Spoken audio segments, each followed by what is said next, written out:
Ndio huu. Sasa hapa ndio kiwanda ndio anatengeneza. Sasa huyu ndio mtengenezaji. Hivi ndio anatengeneza hivi. Unaona? Anatengeneza hivi. Ndio inatokea udongo kama huu ambao sasa kina mama ndo anaupenda, anakula. Huu ndo udongo. Unaona? Hivi ni mbichi hivi.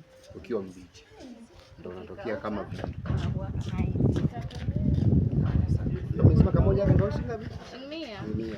Na nyinyi mnauza shilingi ngapi? Sisi tunajumlisha. Bei ya jumla. Tuna vingapi sasa?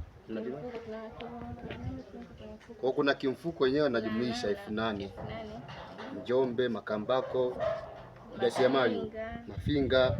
Ila hapo ukija unakula kamoja. Akija hapo kiwandani kula. Kwana yani ni wazoefu na kadiria tu hivi. Unaona? Natengeneza hivi. Anazungusha hivi. Ndio kila kitu. Ni uzoefu. Sio unaweza kujikuta umetengeneza vitu vya ajabu.